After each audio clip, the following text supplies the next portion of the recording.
Hey everybody, we back again. We're back. We're live.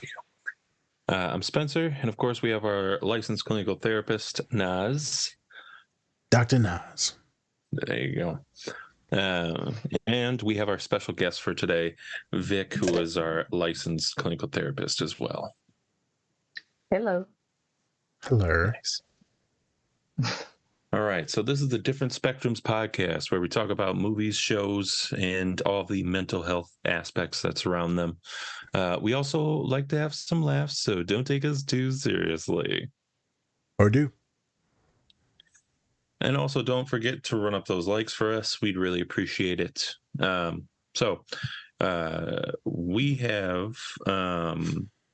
We have a Google Drive that you can check out where we have different apps, different things, different sheets and everything like that you can take. And we'd like you to send us a tip if you can, if you actually go through our Google Drive, because Nas took a lot of time to put that together. Just updated it. I just put a bunch of self-assessments and screeners in it yesterday. So there's even more materials. Even better. We also have some guests coming on in June this month. So please go check them out once they are actually out and about. All right. So with that, today we are taking a look at the movie Cacaine Bear. Yeah. Cacaine Bear. Your favorite type of bear? Yep. The high ones. Not Winnie, unless he's dipping into the sauce. I don't know if it's Winnie. No, he's a heroin addict. All right. And so today, we're going to be taking a look at the first intro scene of the movie where he chases a group of hikers, and then we go into where he's chasing an ambulance. Then we're going to go to where he's climbing trees. It's all a bear and cocaine. How are we going to talk about mental health with this? I don't know. He explained it to me. I still don't get it. But hey, we'll get there. Spencer's on too many drugs. Yep. Not cocaine, apparently. So, Nas, tell us what we're going to be looking at and any updates. As he said, I've seen the number skyrocket on the Linktree for the assessments, psychoeducation, apps, and worksheets. So it's awesome to see people starting to trickle in on that. But yeah, today we're going to get into specifically automatic negative thoughts and how anxiety ramps up, but specifically the neurology on how this fight or flight or freeze response is inside of us all the time, how it kind of originated, why it's still there, and why a lot of folks have generalized anxiety disorder, and how this metaphor is one of these old school stories that I was told when I was growing up as a therapist.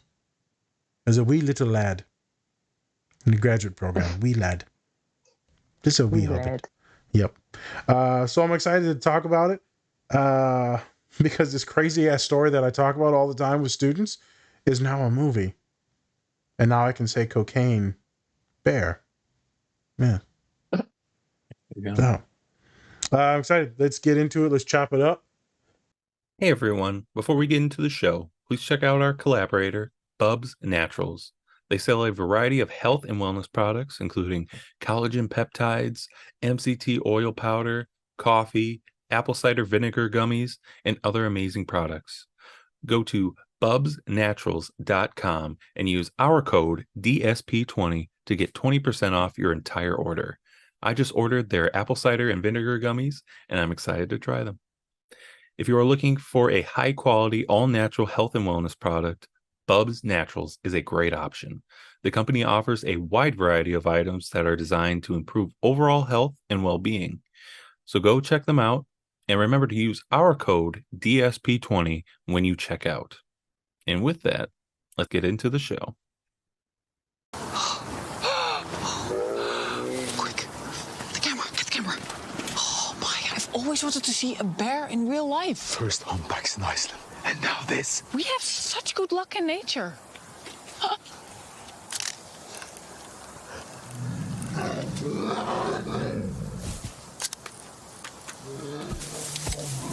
What'd you see? It's demented or something. What? Can I get the camera? Yeah. Give me the camera. Demented? I think we should leave it. It's something wrong with it. Come on. Shh, come on. So cute. Oh, there's nothing to be afraid of, Christopher. I'm not afraid. That's a... Oh, sweetie, no, of course not. Oh, fuck. Don't panic. What do we do? If it's black, fight back. If it's brown, lay down. Is it black or is it brown? I mean, it looks We're brown to in me. Upper Late Show. It's black. We have to fight it. How do you know? You're not a bear expert. Whatever you do, don't Run! Oh no! Oh no! I can't run! Stop! Stop! Where do we go? Where do we go? It's all mine! Run! Come on! Coming! Come on!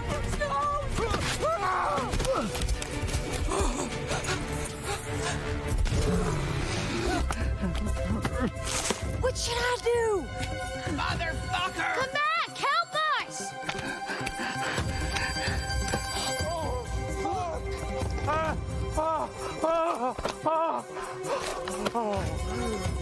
There's something wrong with it. Yeah, I told you there was. Why is it acting like this? Did you feed it cocaine?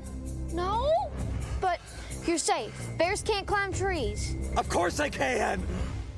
Then why are you up here?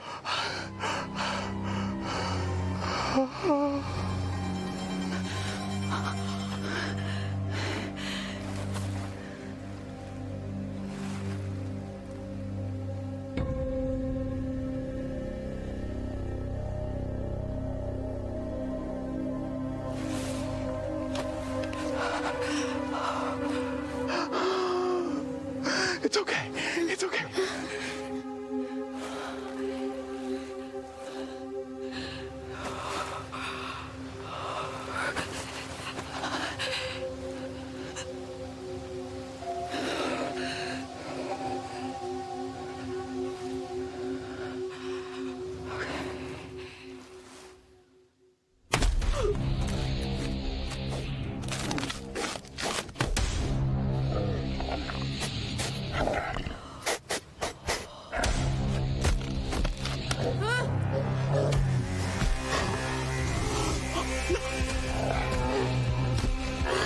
Henry, climb! Henry, go! Climb! You gotta get higher! Go, Henry! Go! Henry, move! Go higher! Go! Henry, go! Oh, God!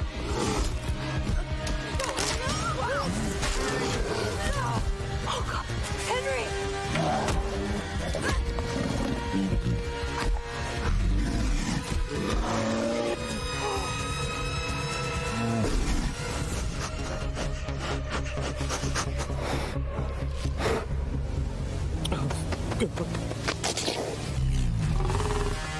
Oh, shit!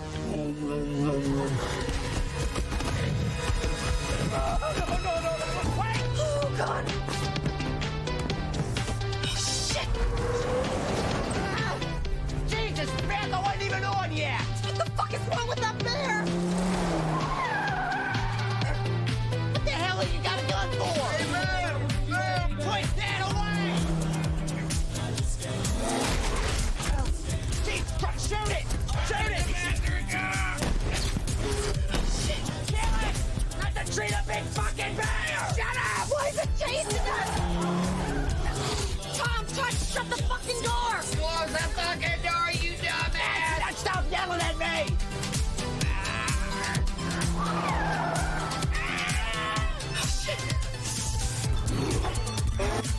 Sam, speed up!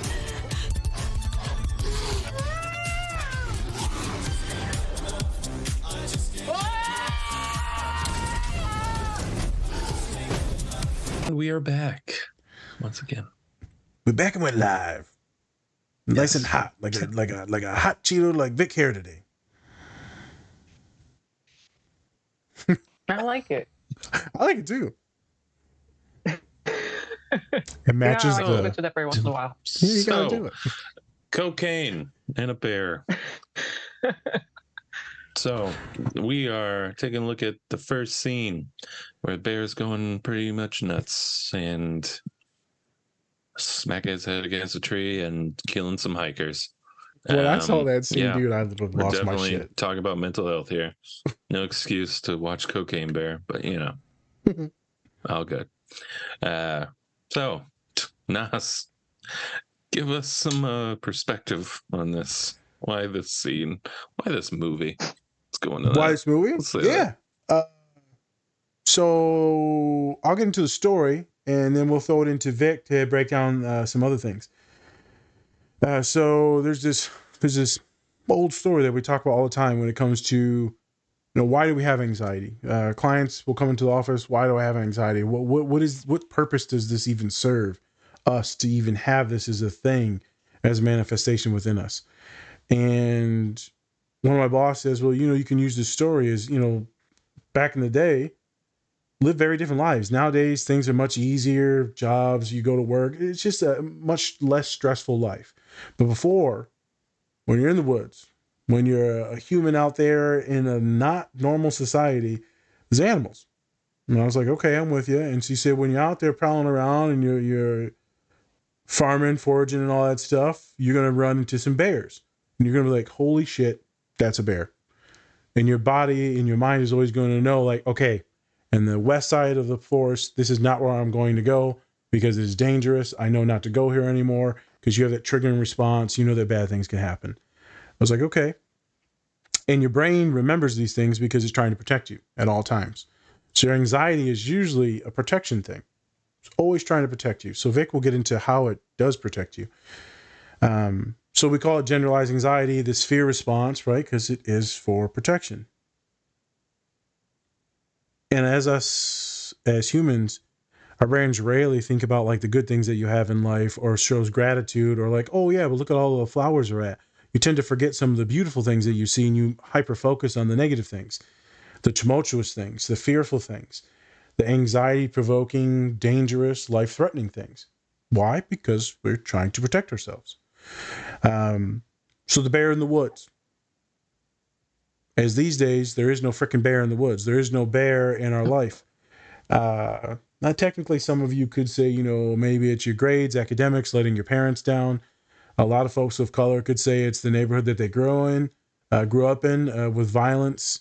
People could say maybe it's their parents or someone else in the family, physical, mental, sexual abuse, emotional abuse, right? So that would be the bear in your life, what causes that physiological mental response all the time. For most folks, there's no bear. But for some reason, for some of us in our biology, it's your body's going haywire all the time because your body thinks that it's in life or death, that there is a bear, that you're going to die. So some folks, students, clients are more predisposition towards generalized anxiety. It's in the family lineage. And so that's where we go with that. Is how do we work on lowering that threshold, lowering to where you understand there is no fear, there is no danger, knowing that if you go outside, and I'm not making fun of people with OCD and germophobia, but you don't need to have outside clothes and inside clothes. Like it's okay to like sit down on your bed from the clothes that you were outside or sit down on the couch. See, Vic's looking weird right now. Frozen. He froze. Oh, I'm am I here. back? Oh, okay. Yeah. That's Did so you weird. freeze? Who froze? Yeah, I think It was it's at my froze. internet connection. So I saw Vic do a face, and I was like, "What's the face?" I'll edit that. Yeah, it was in the face of your last comment. Yeah. So you have outside clothes and inside clothes? I have a thing like I took the kids to the track before we came home, and we were like Lily did like some runway jumps in the long jump pit. She would never come home and sit her ass down on the bed. Like, go to your room and get in the shower, like immediately. Like outside, like no, I just can't. And it's like a thing. Like I don't know if this is a Black people thing, but when you've been outside and you come in the house, you smell like outside. That's the thing. I agree with that. And some people don't believe in that, but that's the thing. It's like, you smell like outside. Go clean up. I also think there's a gender thing in there too, because I think like a lot of dudes like we'll work out, full blown sweat, and they're like we'll be laying all over our couch. Ugh. Yep, that's the thing too. I know it is, but I've got a lot of clients that the germs, it's like a legit fear response, where they literally feel like they're going to die. I've got multiple humans that I work with, and if someone else sits in their chair, complete like they're just hanging out, if someone sits in their stuff, they will literally dig into their body with their nails and like, I'm going to die, I'm going to die, I'm going to die. And then they're like contemplating making sure not to hurt that individual or themselves because they are in such fear of what is happening to their item and the contamination of it. So I'm going a step further. So there's yours where you're like, okay, yeah, you legit smell like trash. Yeah. And then there's like a step further where this fear response is obviously astronomically illogical. Overkill. And so that's where I use this all the time. And so now with this analogy, I'll talk about, they ain't no bear in here. We're good. Like life is good. You're in college. You're fine. You're not in this house there where the stuff was going on. But this fear response, this fucking bear is not coming after you. Right? There ain't no cocaine out here. And I feel like a lot of students won't know what the fuck I'm talking about when I say the cocaine. But like this movie now gives me privilege to say it. This was done. So that's my spiel. I can't wait to tell my boss about this. She's like, what the fuck are you talking about? The bear with cocaine. Like, you've seen it, right? No. Cacaine Bear, right? Yes. No, her old ass ain't watching this. Vic, what was your initial thoughts and about anxiety or about what this bear can represent and why? So what I initially wrote down was people who have anxiety. Typically, it's a control issue. It's like you have anxiety because you're trying to anticipate or you want something to happen in a sequence of events. And when it doesn't happen, you're like, oh shit, I'm freaking out. This didn't happen. The role planned in my mind. So now I'm having this physiological body response because nothing's going like it should be or ought to be going. So over time, when that happens to you repeatedly, or if you're hardwired or if it's like genetically, passed down to you, you're always in this flight or flight response. And you're always like in a heightened response mode. Like I have to, I have to control certain things or certain things don't happen. So therefore, I'm having a panic attack. So increased heart rate, sweating, palpitations, you're always excessively worrying about stuff that is outside of your control. So with people that I've worked with in the past as far as therapy, it's like, okay, so how can we work on controlling things within our means? And then how can we prepare for things that may not happen or go as planned? But over time, that stuff leads to like heart attack, heart disease, stroke. It's just not healthy to always be in that heightened state. And then you start to see that you're in a heightened state for like the smallest things. That one example I like to use in therapy is someone cuts you off in traffic. You get all upset and now you're just heightened Raging. up, you're just like pissed off. And it's like that person continued driving forward. They probably don't even know they cut you off or they did, and they don't give a fuck. But now you're sitting there and you're in rage mode and you're just like cussing them out and I want to do this and do that. And it's like, why are you doing all that? Like if we can control how we react to things that don't go our way, then we can have better outcomes. So I think people who suffer from anxiety, it's like, okay, so what are some things that we can work on? What are some things that we can control? And how do we leave room for growth? What was that thing you told me? What was the thing you told me earlier about the response? What did I say? There's Was just it the three of fear them. response? No, oh yes, the fear response. Fight, fright, or freeze. There we go. So with that being said, we have individuals. So say you are in a situation where you have to defend yourself, like someone's going to beat you up or a bear's going to attack you, you're either going to freeze and do nothing and be attacked, or you're going to fight. And there's studies out there that show people, jumping out at them, and they're either like attacking that person because that's their natural response, or they freeze and they're like, oh shit. So it just kind of depends on who you are as an individual. Like, are you going to fight or are you going to freeze? And it's, I kind of wrote down as survival of the fittest. So obviously, people who have a lot of anxiety, they're always gauging situations like, is this going to be safe? Can I do this? Or should I sit this one out? So it comes down to survival. Yep. But like you said, we're not living in the woods, but there's, still things that we have to be keen to out in the world. There's still stuff you got to be cautious of. The other thing is flee. So there's fight where you're going to fight back. There's freeze, and then there's where you're just going to take off running. So there's three of them. I'll be running. Yeah, you'd probably be running.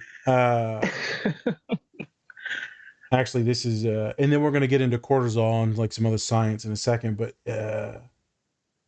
and none of you, I will always say this: none of us actually know how we're going to respond in any single moment when we're shown a bear or the bear in our life in that moment. I've had people always say, like, I'm a fighter, I'm gonna fight back. I'm like, you don't know that.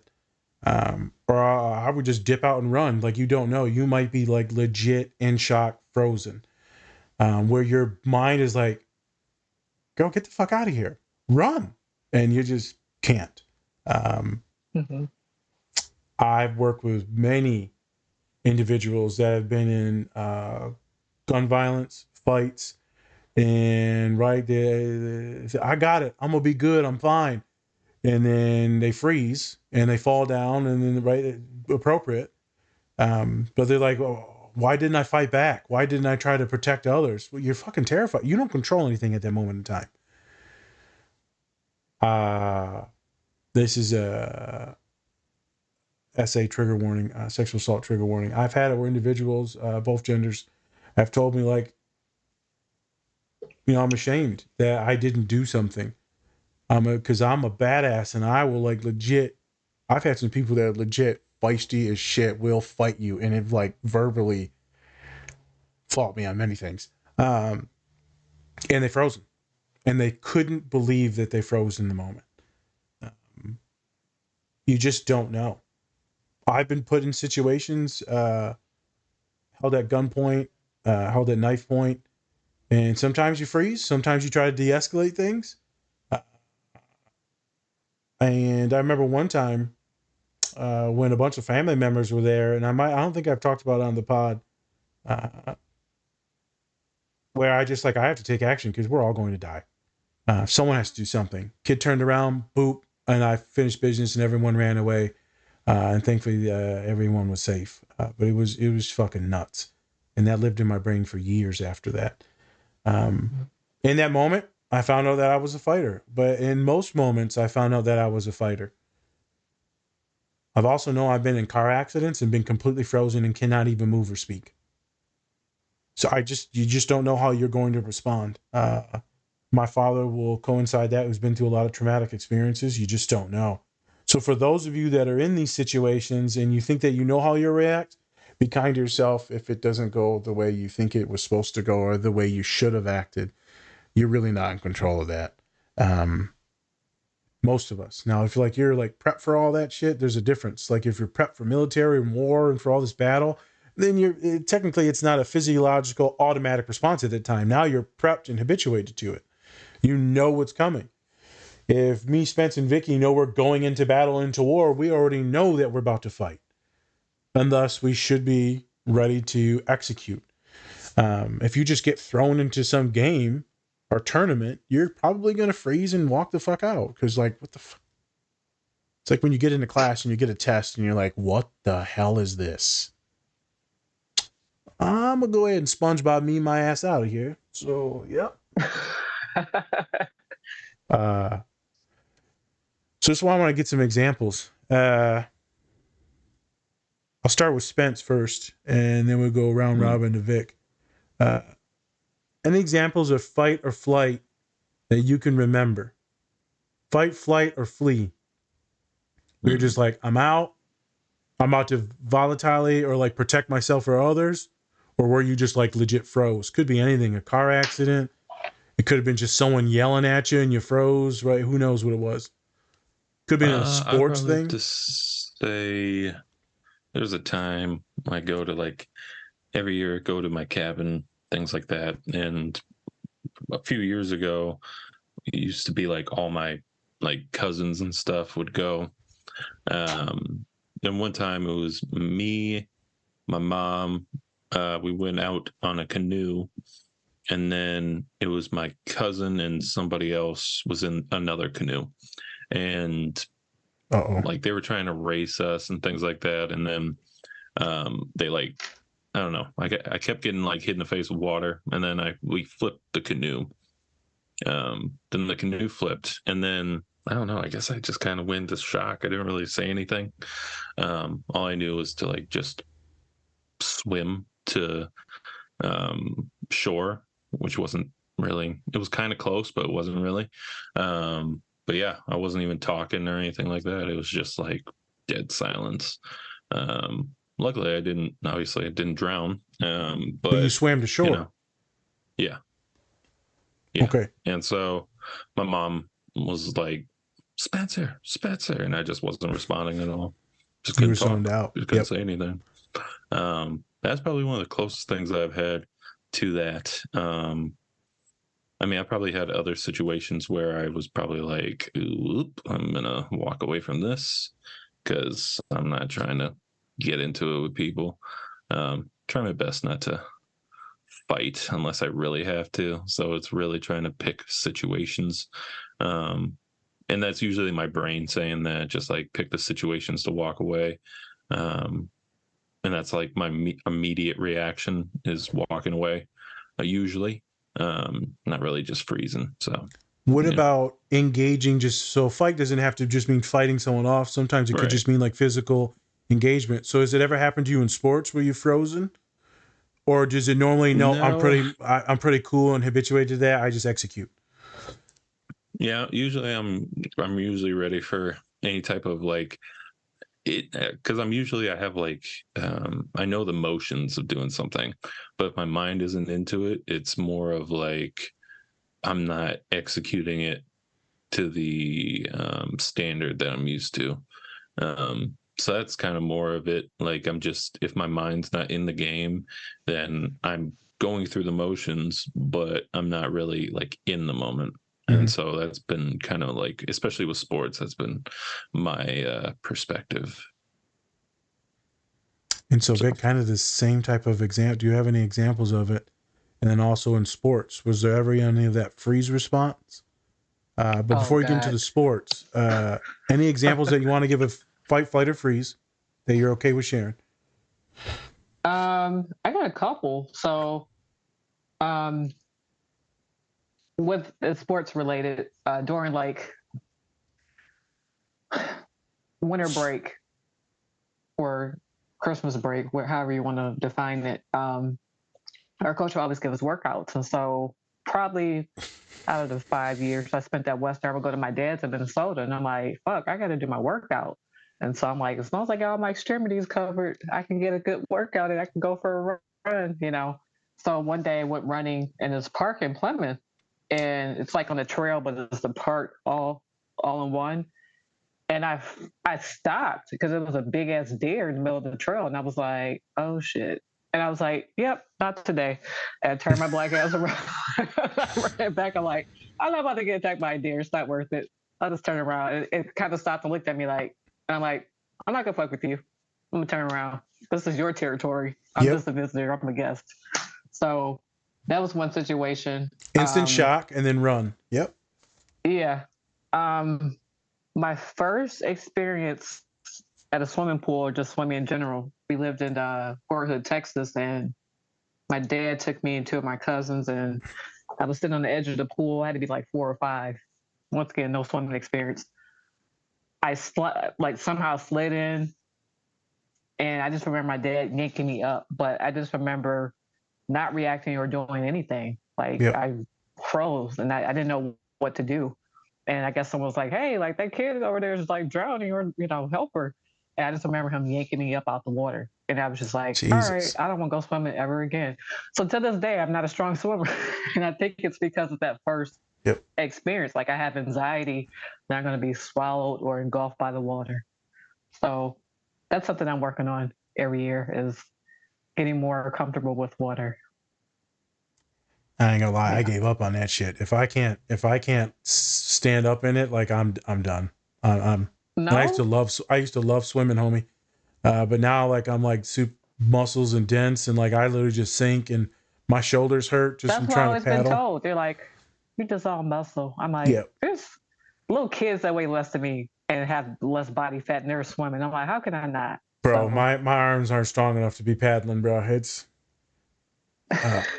before I forget, I had an experience like Spence where we went tubing, me and Salim. And Salim's cool. Like, I'm a big boy, so if my big ass falls out the tube, I can't get in the goddamn tube. Like it is like everything to get into the tube, and then you gotta swaddle around, and it shit was crazy. So I fall out the damn tube, and I shit you not, I thought I was dead. Like I legit thought I was dead, and I'm not even fighting like Spence trying to swim. I never even thought to like swim to the shore, because like we're going pretty fast, and I remember the rocks were hitting me from underneath because you're going down the river, so they were just hitting me. I was fucking terrified. My boy Joe that Spence met, because we went with him, he said, dude, I looked into your eyes, and he's like, I knew you were fucking freaking out. I thought I was dead. That shit is no joke, man. That water stuff, terrifying. So freeze. And I'm using these bigger examples to get to something in a second, but usually a fighter, usually you like respond to things. In that situation, completely froze. I didn't know what to do. Never been exposed to it. I'm sure as hell not about to swim, because I seen that in the movie. That ain't working. You know, Jaws come out and get your ass. Oh my God. What type of water were you guys in? You're in the ocean? What are you talking about? It's cocaine shark. Cocaine shark. Oh my God. That's actually With the rocks? next movie sequel. I know, that's what I heard. Yeah, there's just no way. In athletics, Vic, any of the freeze response? I assume you're a runner, so maybe not. But I was actually just talking to one of my teammates today that works at Western, but we both qualified for nationals in 2010. That was hosted by the Ducks in Oregon, and I ended up qualifying the 400, and they put me in lane one. And when you get to nationals, like it's a whole nother ball game. Like they have the speakers on your starting blocks, everything's timed, all that. And I never get nervous before a race, but I'm like getting set in my blocks, like getting in my lane, and out of nowhere, like this nervousness and fear came over my body, and I was like, "Fuck, this is not the right time. This is not the right time." Gun goes off. Everyone takes off. I feel like I'm chasing everybody because everything's staggered, and you're running in this large stadium where you have thousands of people, which that doesn't bother me. But I was just like, I don't know, like I freaked out, and I was just like, really? The whole fucking season? I got the whole fucking season, and the meet that matters the most, I fuck up, and I ended up running like the 55, and I was just like, really? You came all the way here and ran the 55? So shit happens. I mean, as an athlete, you have good days, you have bad days. Yep. I think I finished 14th or 24th in the nation that year. So I still made it there in an individual event as opposed to a relay, but it's still like, damn, like, oh, this is my chance to shine, and I fucked it up. Yeah, you pooped the bed. Yeah, I did. Yep. I mean, after that, you got on PD, so like everything was good. Yeah. Well, I redshirted that following year because I had a injury. You just said you were on steroids, but it's fine. I just said PEDs. No, you I know definitely wasn't. Okay, I don't know what that means. Oh, if you said roids, if you would said roids, I'd be like, no, definitely not. But no, I've never done that. So she doesn't know what PEDs. Yeah, she doesn't know what PEDs is, Spencer, but she's like an Olympic athlete. Yeah, I don't know what any of this is. Just like I don't have a full stick of cocaine shoved in my butt. Yeah. What do you mean? What? I never take any syringes. What? No, I hate needles. Yeah. Wow. But never. Erythropoietin. So. Nope. No one said you didn't like PEDs, so. Yeah. Yeah, she's like, she didn't deny that she didn't use them. She's like, yeah, I just did said, I don't not. like needles. It's she's like, They they tell didn't us even all the test. time. Do you take pills? Yeah, They're they pills did. now. Let Yeah. me tell you something. Heroin addicts don't like needles either, but they gotta do what they gotta do. Okay. I mean, Spence is Oh. spitting facts. Yeah. That's true. Yeah. It's true. Jesus fucking Christ. Here's a funny story about athletics, and then we're going to transition back over to clients. Or offensive line. And I know when the play is. It's on 1, it's on 2, it's on silent, it's on hut, it's on blue, whatever it is. I know what the count is. My ass would jump offsides literally all the time because I'm not paying attention to the quarterback. I'm ready to False hit. start? And No, so I'm as kidding. soon as I hear something, false start.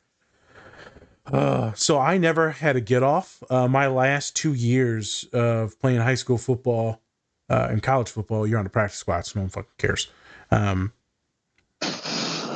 Yeah, because like they're just pummeling the shit out of you, all the seniors, and like, yeah, it was literally horrible. I had concussion first practice, different story for a different day. They're like, hey, you're fine. Go back out there, idiot. So I trained myself to not go until the other players went.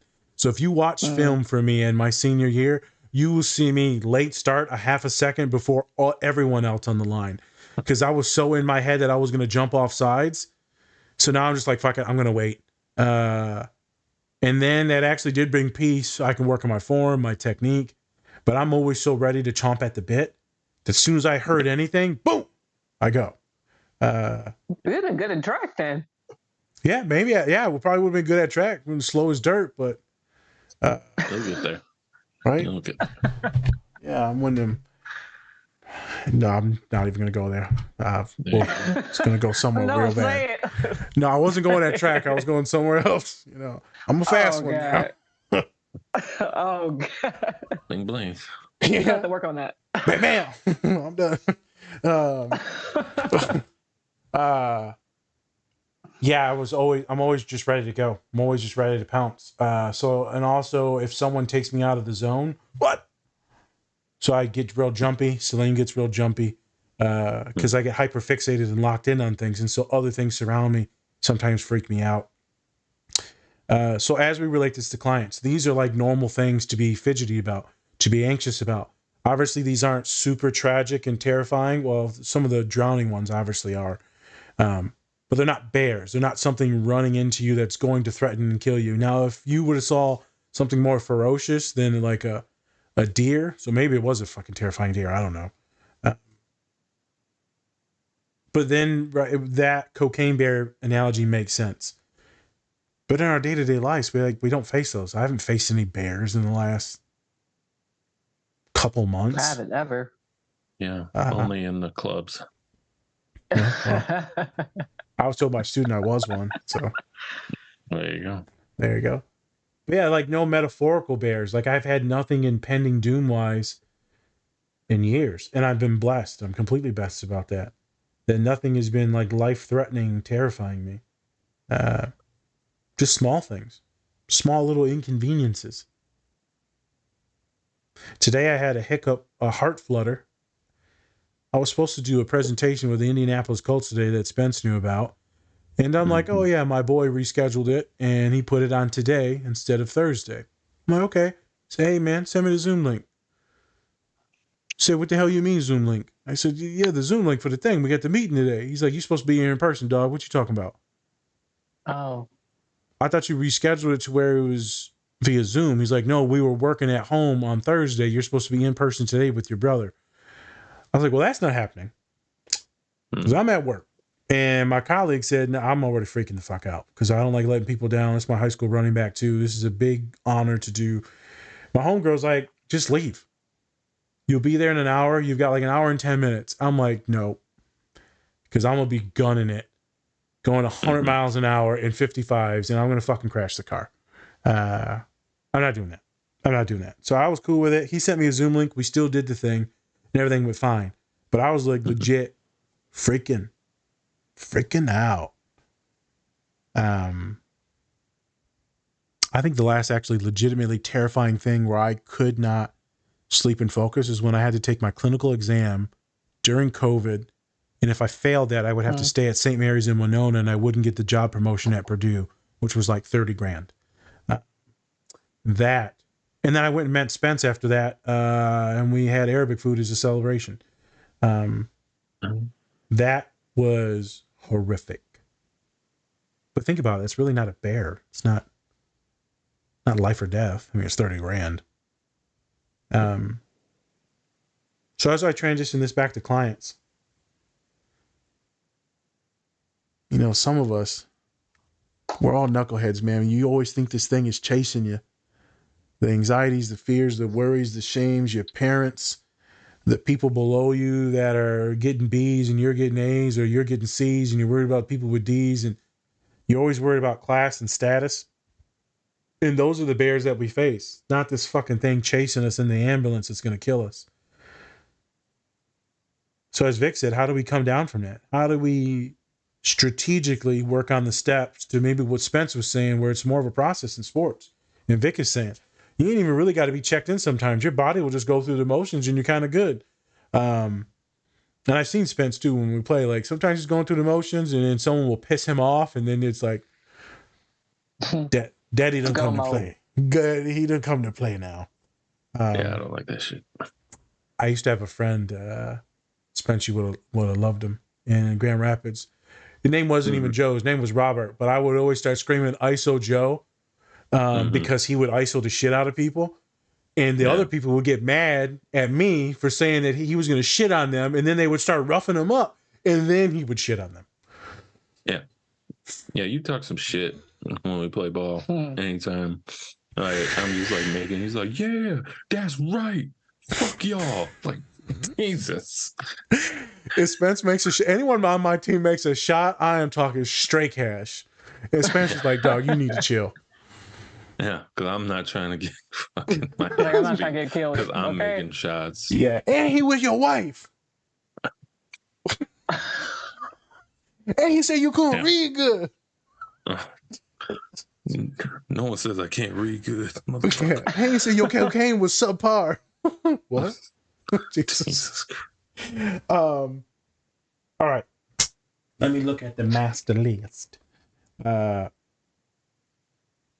Vic, what do you know about this thing we call the we're gonna do a little bit of science. A little science time. A little Bill Nye to science time. I like that. Nice response from both of you. You both feel like you're a piece of shit. Shut up. I'm like, okay. No, it's mainly because you stumbled on Bill Nye the Science Guy. Bill Nye the Science Guy. Bill. What do you know about this thing called the amygdala? Have you heard of this thing?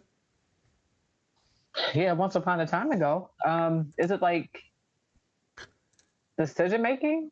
No, so this is the part of our brain. It's kind of like in the midbrain. Really tiny. No, I'm thinking of that's it. pineal gland. Oh, okay, that's even smaller. But this is the amygdala. It's the fear response.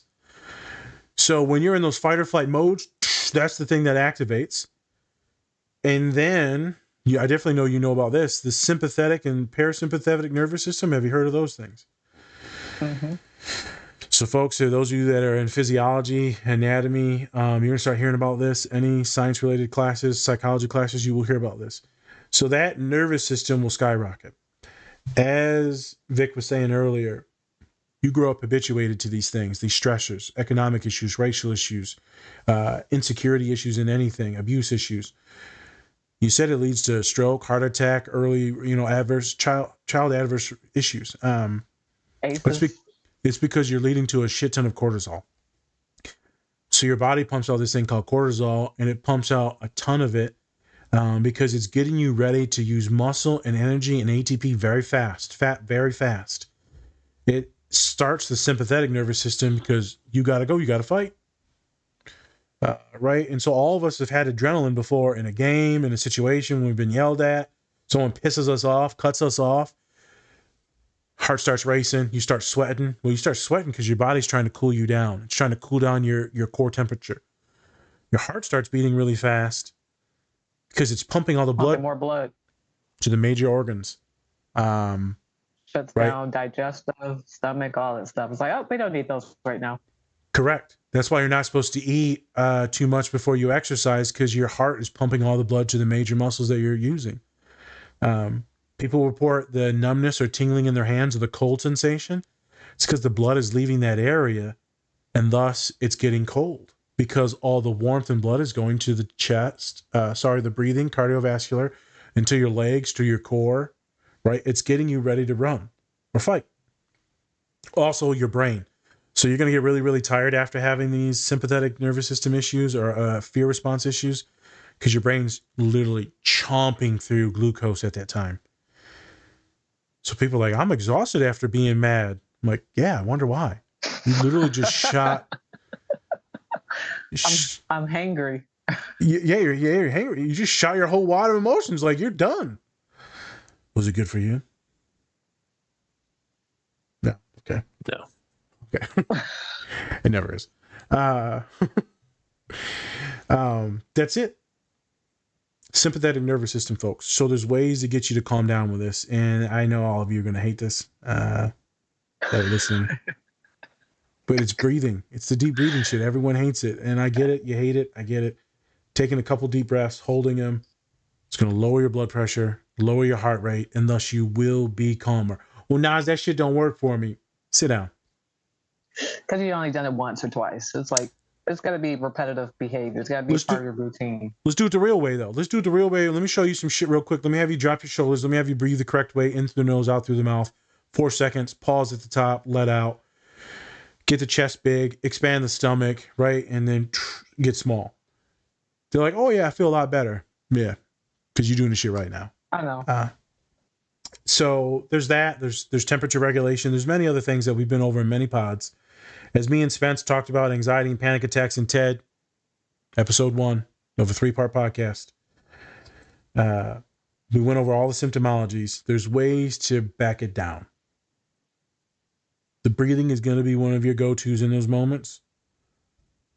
For a lot of neurodivergent folks, it's going to be grounding to lay on the floor or against a hard surface. Also, it's going to be a cooler surface. If you are wobbly like me, lay down. Just fucking lay down. If you were like me at Disney World with Spencer and Salim, and we went on that fucking rocket, that rocket ship thing, I don't remember what it was. The G forces, and I got seasick. Oh, yeah, that one. Yeah, that one was bad. Motion sickness. Both of you were fucking like ready to throw up, bro. And I was like also having an anxiety attack because how embarrassing is that to throw up somewhere? I was choking it down. Sorry, folks. I was choking it down the puke, like while I was on the fucking ride, because I'm like, yeah, it was horrible. I mean, I was close too. I was over there. Did you throw up on anyone? Oh, I didn't know that. Did you get a little sick from that too? Oh yeah, that shit was fucking terrible. Because if you look away for even like a split second, it messes with your just equilibrium. Your whole. That's why they say in the beginning they're like, look straight at the screen, don't look away, because you will get sick. That was horrific. Like, yeah.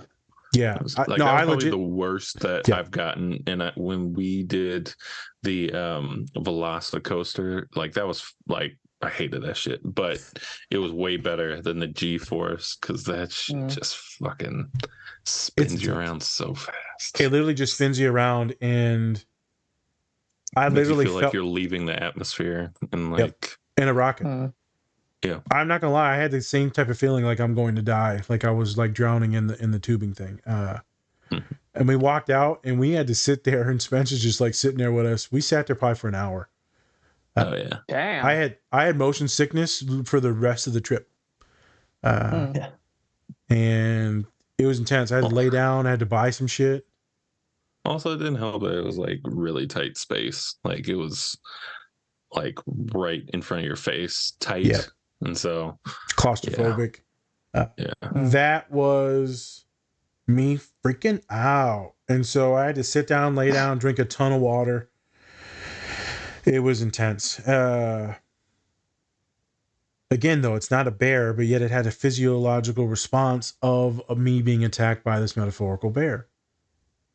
Me being chased down and thinking that I'm going to die. It's fucking amazing on how anxiety can make you think these irrational things. And it's so hard as a therapist to get people to change their mind and values that what they're wrong and I'm right. They're like, how are you going to tell me? How are you going to tell me I'm the one that's been living with this? I'm still safe. So you're going to tell me if I do this thing, then you say it's not going to kill me, and I do it, you're going to promise me that I'm not going to die. Well, I'm not going to promise you that you're not going to die. Well, they said, well, why wouldn't you promise me? Well, because you could fucking die. I mean, it's true though, Vic. Right? I can't promise them. I mean, never make promises. Yeah. So it's a weird situation with anxiety, homies. My go-tos: consulting with people, getting grounded. So that's usually pops immediately. Colin Spence immediately. I gotta consult, go through some shit, back down. And then it's laying down. It's drinking cold drinks and a cold shower. So I like cold temperatures. Those are things that regulate me. I don't know about y'all. Do you have certain things that can take you down, or when you're gone, Vic, your brain's gone? Music. Music to, if I can listen to music depending on the situation. I hate being cold, so going outside, I like the heat. I can't do cold. I hate cold. I hate being cold. But maybe if you were having an anxiety attack or freaking out, then the cold would be so jarring and shocking that it would reset you. Then I'm shivering. I just I'm going through a different physiological response that I didn't really want. But you're not dying. Right. True. I just saved your life. You didn't even know it. I'm telling you. I'll charge you for this. I'll charge you later. You can DM me later. Okay. Spence, yours is music too, right? As one of the go-tos? Yeah, music, and then just like physical activity too. Sometimes, like even when I'm like in a mode where I don't want to get up or do anything, like even just standing up and walking and things like that, that really helps. Because then I can kind of get my mind off of like what I'm thinking.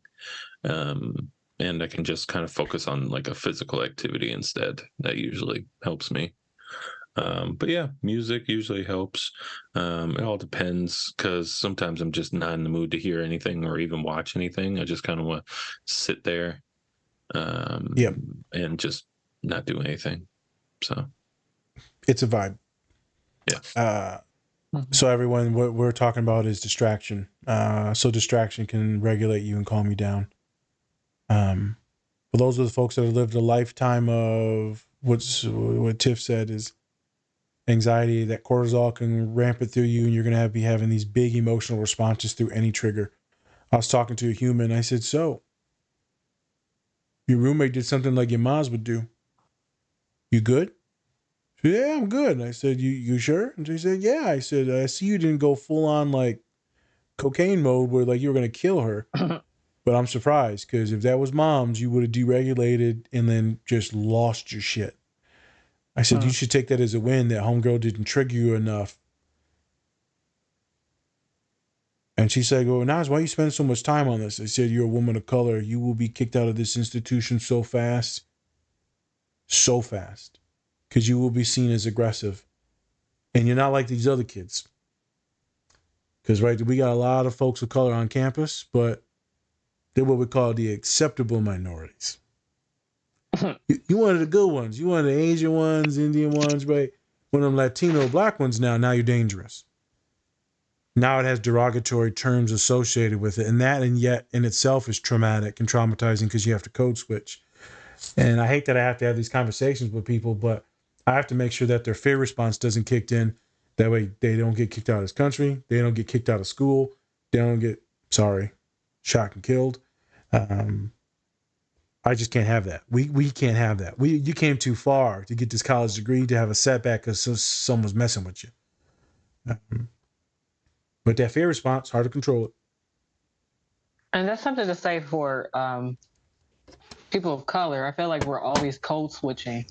We're code switching so that we can survive to see another day. or to keep our jobs or to not be seen as being physically aggressive. So it does serve a purpose, but this shit gets tiring. It's like, damn, I'm always in prep mode. When I walk out my door, it gets tired, very tiring.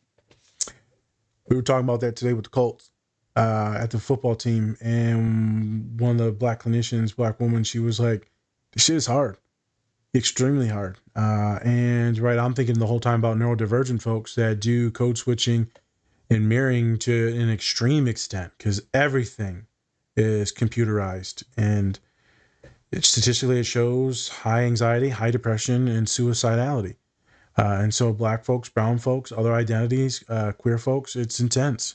You have to hide. Why? Because the bear is if people find you out or they see something that they don't like, they will hurt you financially, academically, politically. You will be demonized, which is terrifying. I think my biggest fear, technically now, my bear would be being financially ruined. Like that guy. What movie is that from again, you said, Spence? The Tiger guy? Tiger King? Oh, Tiger King? I'll never financially recover from this. I will never financially recover. That would be my bear. What a guy. Yeah. Any other things that you would like to tie up, Vic? Planning, maybe some cognitive reframing. As you touched on, like irrational beliefs, maybe challenging some of those things like, all right, am I going to die if this doesn't go this way? Or is this like, is this a rational fear that I should have? Or what should be irrational and what should be rational fears? Maybe exploring those things in therapy, like, okay, what should I really be concerned and worried about here? And this kind of, challenging some of those thoughts, like, okay, maybe I could change the way I think. So then if I'm ever put in a similar situation or a triggering event, I'm not reacting the same way or having the same physiological response. It's a much more moderated and tolerable response. So, right, this is not therapy, folks. The link tree and the stuff that I have in there is not therapy. We're just going through stuff, examples, thoughts, case conceptualizations with other clients that we worked with. I do have free worksheets that are available. Right? They are not mine. They are from other places in the interweb. But if you go down to the worksheets on the link tree, though it is segregated for anxiety, depression, relationships. Click on that. There will be an automatic native thought worksheet on there where you can go through it step by step. What is the thoughts? What are the beliefs? What are the emotions? If this horrible thing I think that's going to come true, what's the worst case scenario? Is it actually valid and could it actually happen? What are some words or thoughts that you can do to refute it? And then it keeps going and going and going until you're into maintenance. So it's therapy in a can. I would check out some of the resources in there. There's going to be a lot of apps in there as well. We're going to start using all these things as a pod to like legit help folks. So what Vic said, cognitively reframe your thoughts, then maybe we can reshape some belief and some actions, and we can get you to stop freaking out. Freaking. Yes. Spence, you got any final thoughts? Anything to add about just anxiety, preparation, self-help? Don't give cocaine to a bear. No. There it is. There's this cocaine in a Jar. container. In a container. This is a lot. This is probably like $1 million worth of cocaine here. Damn. You never have to work again. I know. Yep. Pure cocaine. I'm gonna drive this back to Michigan so I can meet Vicky, and she can. Oh my God! Will this help you run in the Olympics? I don't know. I am so out of shape, but this is prime age. This is prime age, 33, 34. There you go. Trainer. Spence. Not in NBA years. Jesus Christ. Yeah, we'll get. That's Well, Spence ancient. can help us find the needles. I've got the cocaine, and we're gonna make you an Oh athlete. my God. Yeah, we're just having a party. We're gonna put you Just together kidding, like folks. Yep. We're not doing drugs. We're nope, not. Can't do. We're gonna put her No. together like Rocket Raccoon, and too soon. Sorry, trauma response. And with that, thank you everybody for tuning in today. Go check out, like Nas said, go check out Google Doc that's in the link tree. Go check out our merch. We have tons of it. It's great. And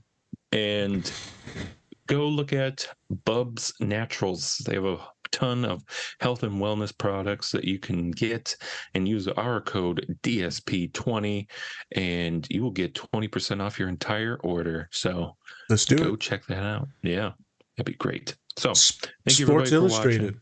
Sorry, Sports Illustrated. It's like good stuff. That sounded so weird. I'm sorry. All right, thank you Vicky for coming on. Thank you And- guys. Yes, I'm Spencer. That's Nazir. This is the Different Spectrums podcast. Bye. Bye. That's how the kids do it. They swoop it up. Yeah, it's like 5 years old, but it's all right. All right, whatever. Well, I swooped it up.